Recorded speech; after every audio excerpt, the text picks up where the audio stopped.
Today we're going to practice using laws of logs to solve logarithms. So we're using all the laws that we've learned to get the answer for x. Okay, so if you need to keep those notes out about all the different laws, that would be a good thing to keep out so you don't forget. So we're just going to practice some problems. Look at number 1. And at the top of these notes it says, a thing to know is if log base b of m equals log base b of n, then m and n are equal, which is kind of common sense. But basically that's saying like you want to get the same logs on both sides. I say the same logs, like you want the log of the same base on both sides, and then whatever the log is of, you can set those equal to each other. And that probably sounds really confusing, so let me just kind of show you some examples and it makes more sense. So number 1, what you want to do is condense both sides. Like I was saying before, you want the logs to be the same on both sides. So we need to condense that right side. So hopefully you will have just a log base of 2 of something on the right side, just like the left side. Okay, so we're going to condense it. Now on the first term on the right side, we have a 2 in front. Remember, if you have a number in front, that means that's going to be your power. So this will actually change to 3 squared, right? If you have a number in front, that becomes your power. Okay, now the other law of logs that applies here is whenever you're adding, you're actually multiplying. And like I said at the beginning of this video, if you don't remember these laws of logarithms, you need to get those notes back out from, I think it was yesterday that we went over these. Okay, so if we're adding, it's like we're multiplying the 2. So we're going to have log base of 2 of 3 squared times 5. Okay, so we can figure out what 3 squared times 5 is. We can punch that in our calculator.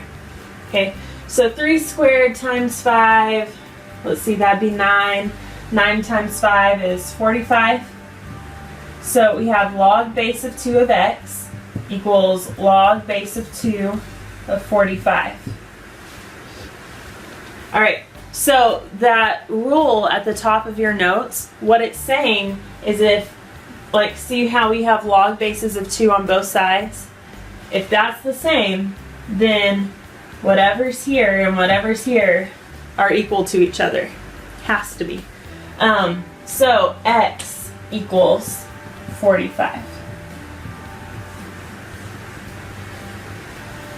Okay, so you're going to condense both sides, and then if you have the same log on both sides, you can set them equal to each other. Okay, so let's look at number 2. We need to condense them. So look at the left side. See how the left side has a number in front? It has that 3. That 3 in front acts as that power. So this will change to x cubed. Okay. So we have log base of 2 of x cubed equals log base of 2 of 8.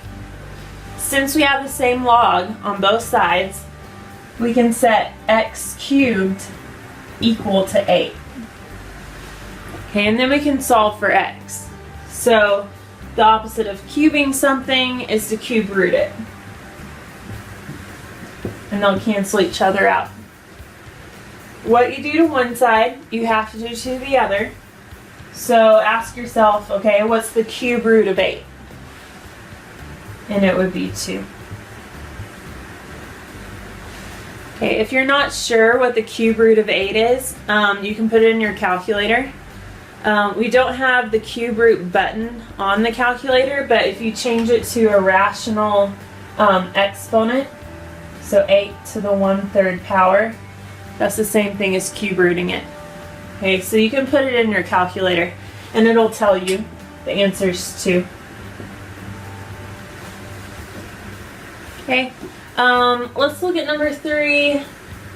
Number 3, we need to condense both sides. The right side's condensed as much as it can be.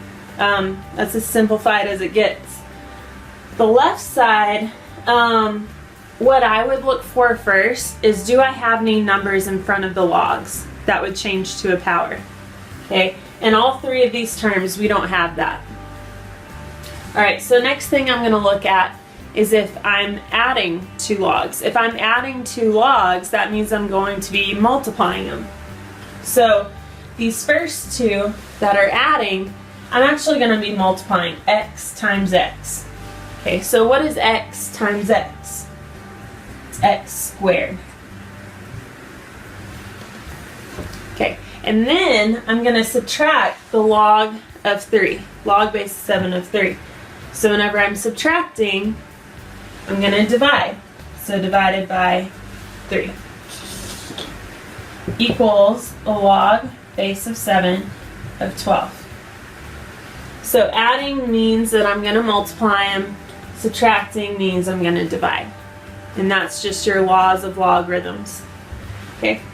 So now that they're condensed, they're simplified as much as you can simplify them, I can set them equal to each other. So we have x squared divided by 3 equals 12. Okay, and I'm going to solve for x. Okay, so to solve for x, I need to get x by itself. So the opposite of the opposite of dividing by 3 would be multiplying by 3. Now I'm going to do that to both sides. So x squared equals 36. And the opposite of squaring something would be to square root it. So square root both sides, and x equals 6. Okay, that's going to be my answer. Now, a lot of people might think, okay, well, why isn't it plus or minus 6 like it was before whenever we solve for exponents? There is a reason. It's not just because I forgot. Let's think about it this way. Let's say I have log base of 2. Well, heck, let's use this. Log base of 7. You see how we have log base of 7 of x equals something, right? And let's say we got -6 for our x. Let's see what happens when we plug in -6 for x. Okay? If I want to solve this and find out what it equals, okay, I would change it to exponential. This is what we did a couple days ago, where you start with the base and you move counterclockwise, right? So this would be 7 to the x power equals -6. Okay. So is there any exponent that would give me a negative number? Heck, I'll make it easy. It doesn't have to be -6. What if I got a number that actually works? What if I put 49 in there? Right, -49. Now 7 squared gives me 49, but is there any way I could get -49 with a positive base? Okay, there's no way you can do that. Negative exponents will just flip it to a fraction.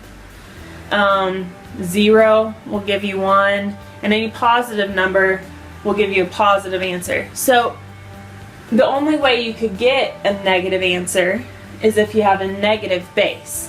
Like if I had -2 cubed, that would give me -8. Okay, that's possible. But there's no way to get a negative answer from a positive base.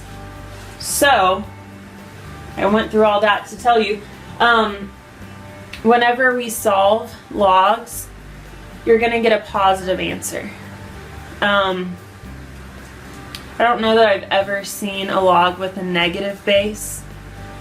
So this instance where -2 cubed is actually -8, it's possible, but you don't usually see logs with a negative base. So it's not going to happen. So whenever we take the square root of something, cube root of something, whatever, we're going to stay with the positive number. Don't worry about plus or minus. Don't worry about the negative side of it. We're going to stick with the positive numbers. Okay, so what I want you to do now is pause the video for about, I don't know, maybe 5 to 10 minutes, however y'all feel best. And y'all are going to do the next 2 problems on your notes. You're going to try them out on your own, and then we'll check together. So about 5 to 10 minutes. I definitely wouldn't go past 10. It's going to take too long to get through these notes, and you still have a worksheet. So 5 to 10 minutes, and then we'll check.